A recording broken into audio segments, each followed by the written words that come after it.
Hi friends, my name is Angie and today we're gonna get hit with a blizzard. I'm not excited about it because that means we can't do anything today. There's no club, no other club, no bus, car, nothing is happening. But that does give us the excuse, the justification, the opportunity to get into some knitting. In this vlog, we're gonna get into the cloud blouse. I actually already started last night.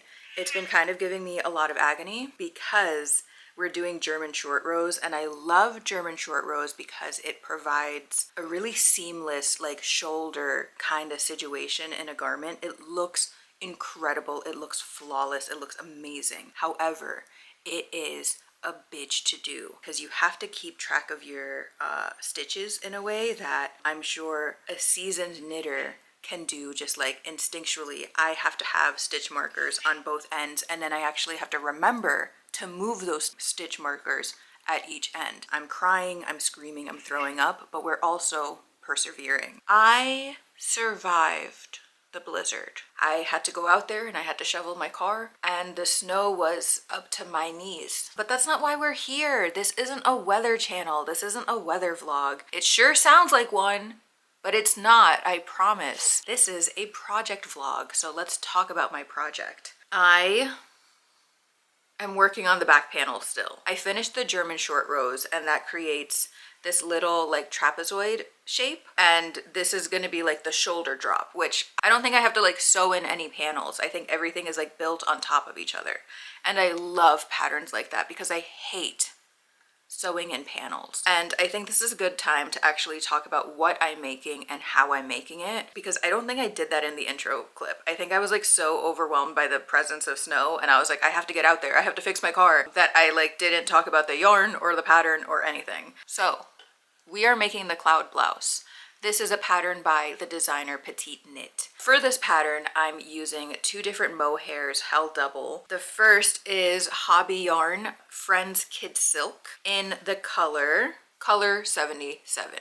That's what it is. And then I'm holding it double with this yarn. This is the Substance New Year's Eve gown colorway from the yarn dyer Savannah Rose Handmade. They are someone that I mention a lot on this channel. I am such a huge fan of theirs. And to be a little cringe and vulnerable, like when they followed me back on Instagram, I screamed, cried, throwed up. I was like so elated. I am like truly such a fan of theirs. So to give some context, if you're not already familiar, they are a hand dyeing company that specializes in colorways based off of horror movies, and it is just like so incredibly delightful to see like how they choose the colorways. They always do these like little mood board posts to show like exact scenes of what inspired them. They're just great, they're just amazing. I just love them.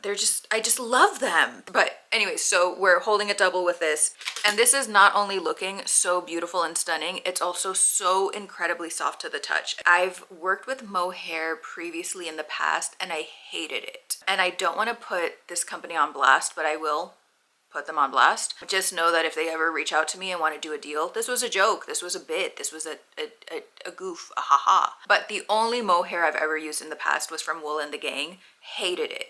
Absolutely despised the feeling of it. It's like, and just like really, so the good news is this doesn't feel awful to the skin. It's incredibly soft. I'm gonna keep working on it, obviously, and we're gonna have a good time, obviously, and I hope I can make a lot of progress tonight, but I don't actually know because who knows? Who knows? Anything can happen. But we are gonna try.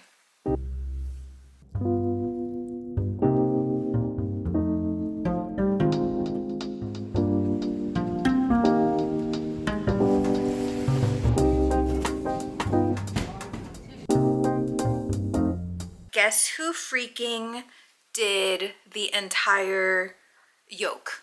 We have the back yoke finished. We attached the left shoulder, the right shoulder, and now we're working on the front yoke to try and bring it up to speed for the rest of the yoke. And it's going really well. I want to try this on, but I'm a little nervous about trying this on. Let's take off the glasses and let's fit this over my big old head. Looking pretty good. I mean, like really looking like not much of anything, but looking pretty good. I think this color looks great on me, and I think that's the most important part. And the other important part is that I'm not going through my yarn as quickly as I thought I was. We're still on our first balls, and that's crazy. I know it's fingering weight, so it's like more compact, it's more dense, but it still blows my mind that like I did this much and we're still on the first leg of this. Breaking news. We finished our first ball of yarn. Boop, boop, boop, boop, boop, boop, boop. It doesn't look like I made much progress since the last time we spoke, but I just had to change balls. So that's exciting. I think I have about like 10 more inches of this step, and then we can move on to like the body, which will be even easier because you're just like in the round. But like, look at it, it's looking so good. The only complaint that I have at the moment is less about the pattern and more about the yarn. I'm using Savannah Rose Handmade, shout out Savannah, and also Hobby Kid Silk, as we discussed earlier. And they both have different yardage. And so like, the thing that is so inconsequential and so like not a big deal, but still like kind of irks me in a like perfectionist kind of way, is that like they don't run out at the same time. I ran out of the Kid Silk first, and I have this much left of my first ball of Savannah Rose Handmade, which means that like I may not have the right amount of each ball for this project. Again, not a big deal, but like I'm allowed to be irked anyways, and I'm slightly irked.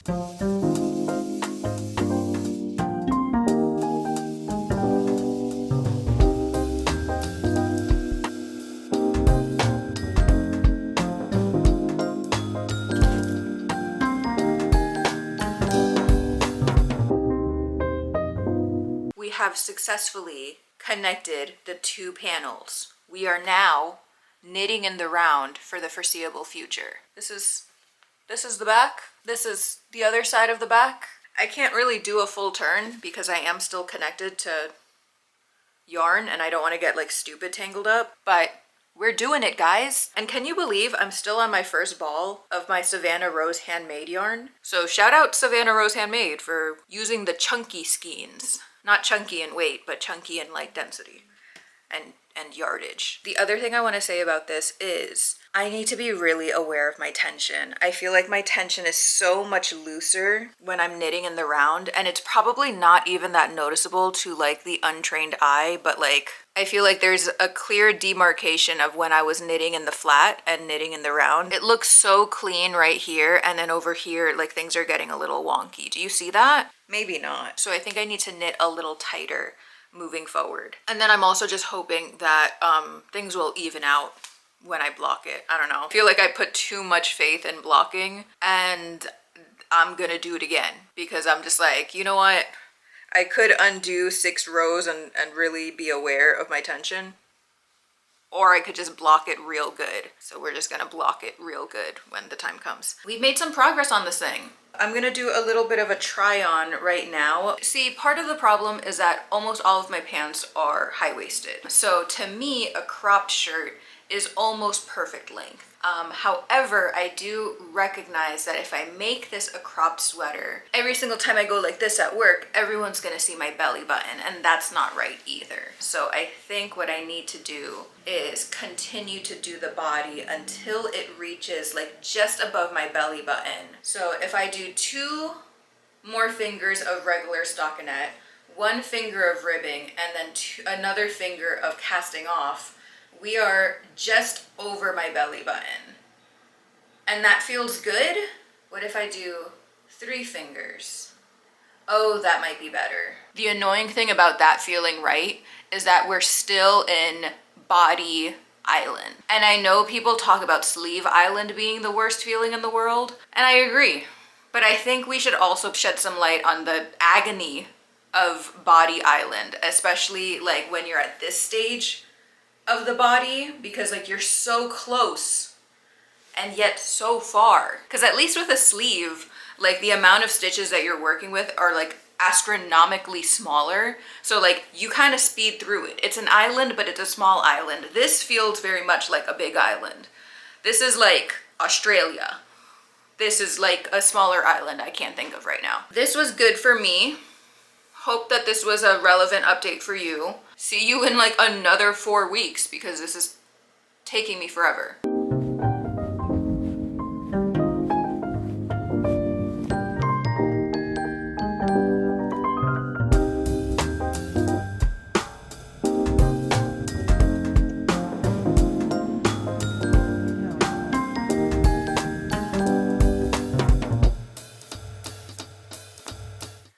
Was that transition as cool as I thought it was gonna be? Probably not.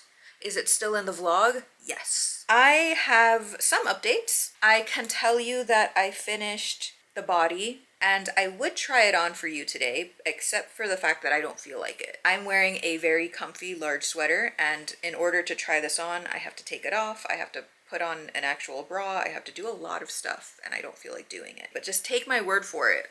It's looking good. And aside from finishing the body, we've already arrived to Sleeve Island. And I'm making decent progress. This is like 30 to 40 minutes of work right here. And speaking of looking really good, the other thing that I like about this pattern is this little funky detail right here. Basically, whenever you're picking up stitches to like attach two panels together or to start your sleeve, the pattern calls for you to do 2 rows of purl stitches. And it creates this kind of like seaming effect, which I think looks really good and really cool. And I think it's also really helpful because it gives you a starting point so that you can keep track of your stitches. And that's the sexiest part of this. We got a sleeve, baby. Yeah, that's right. And we got another one on the way. And this is all thanks to the HBO original show, The Pit, because I finished this entire sleeve watching season 1. And the good news is, they have a second season, so I have a whole other season to work on sleeve 2. That's amazing. It fits great. Do you want to see it on? I don't feel like getting up though, that's the only problem. But I will put it on and you can see the fit of this one sleeve. Yeah, baby. Like, are you seeing this? Let's fucking go. Sleeve City. Once I finish this sleeve, we just got the collar and then we're done. So that's the good news. The bad news is my cat chewed through some of my yarn. So I need to reconnect this. Oh wait, no she didn't.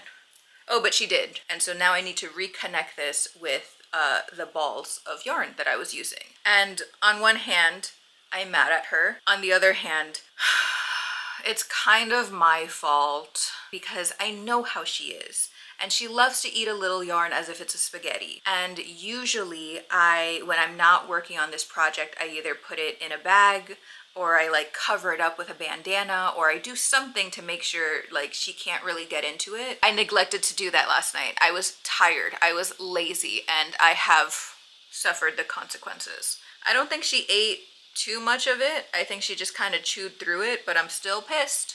What do you have to say to that? You look like you have something to say. Do you have something to say? Do you feel regret for your actions? Hello? She's sitting right next to me and she looked like she was about to meow. I'm not crazy. It's just as soon as I called her out, she decided to and I think that's because she knows she did something wrong. Don't mind everything that's happening on the counters. It's none of your business. Those are all of my cat's treats because I just want the best for her. We got a senior joint support treat. We got a calming health treat for when she's acting too unruly and we need to lower those energy levels. We got dental bites. And then we got skin and fur health. You know, she's like 16 years old, so I feel like this is the equivalent of like all of like her vitamins. But that's not why we're here today. First of all, got a haircut. I don't necessarily know the order of the videos coming out, but in case this announcement hasn't been made in a previous video, got a haircut. We're in our bob era. Also, we finished the cloud blouse. Would you like to see it on? Of course you would. I haven't weaved in the ends yet because I'm quite lazy. And also because it's still slightly damp, but check it out. The sleeves are a little bit longer than intended, and that's because I was listening to the pattern and then it said to cast off and it was like about here-ish. And I was like, that's way too short. So I did like 4 additional rows and then I did the rest of the pattern here. And those 4 additional rows sure made a difference. But that's okay because I do like a sweater paw anyways. I'm excited for the weather to cool down so I can actually wear it. Because I'll be honest with you, it's currently like 80 degrees and I feel like disgusting wearing this right now. Aesthetically, I feel amazing. Temperature wise, I feel disgusting. So I'm gonna take this off. But thank you so much for watching this video. I hope you enjoyed it. I hope you have a great day. I hope all of your projects are going well. And I'll see you in the next one.